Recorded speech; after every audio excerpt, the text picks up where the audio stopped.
बचपन से हमें स्कूलों में एक ही कहानी सुनाई गई है। साल 1498, वो साल जब वास्को डी गामा ने भारत के लिए समुद्री रास्ते की खोज की थी। हमें सिखाया गया कि वो एक महान नायक था, एक बहादुर इंसान जिसने दुनिया को जोड़ा। लेकिन क्या आपने कभी सोचा है कि इतिहास की किताबों में अक्सर खून के धब्बे क्यों छिपा दिए जाते हैं? क्योंकि जिस इंसान को हम खोजकर्ता कहते हैं, वो असल में हिंद महासागर का सबसे खूंखार और बेरहम समुद्री लुटेरा था। आज हम उस महान नायक का नकाब उतारेंगे और देखेंगे असली वास्को डी गामा को, वो इंसान जिसने भारत आने के लिए व्यापार का नहीं बल्कि कत्लेआम का रास्ता चुना। मई 1498, जब गामा पहली बार कालीकट पहुंचा तो उसे लगा कि वहां के राजा उसका स्वागत करेंगे।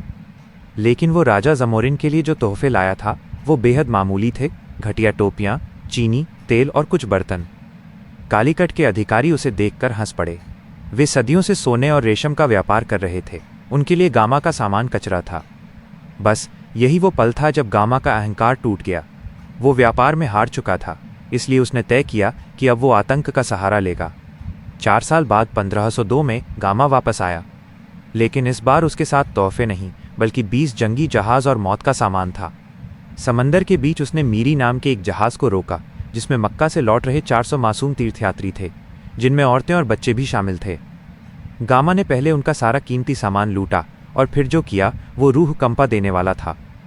उसने उन 400 लोगों को जहाज के अंदर बंद किया और जहाज में आग लगा दी। 4 दिनों तक वो जहाज जलता रहा। पुर्तगाली रिकॉर्ड्स बताते हैं कि माएँ अपने बच्चों को ऊपर उठाकर रहम की भीख मांग रही थीं, लेकिन गामा के दिल में कोई दया नहीं थी। उसने तब तक इंतजार किया जब तक वो पूरा जहाज समंदर में समा नहीं गया। एक भी इंसान जिंदा नहीं बचा। कालीकट पहुंचकर उसकी दरिंदगी और बढ़ गई। उसने राजा से कहा कि शहर के हर मुसलमान को बाहर निकालो। जब राजा ने मना किया तो गामा ने पूरे शहर पर बमबारी शुरू कर दी। उसने 800 मासूम मछुआरों और व्यापारियों को बंदी बनाया।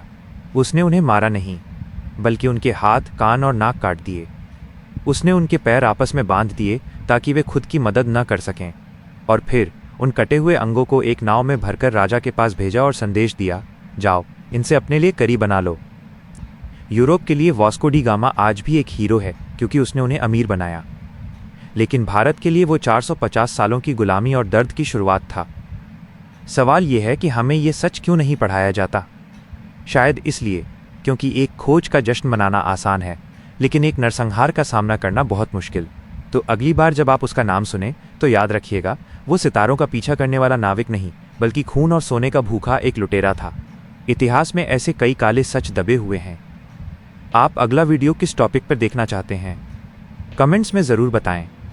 अनकहे इतिहास को जानने के लिए सब्सक्राइब करें। मिलते हैं अगले वीडियो में।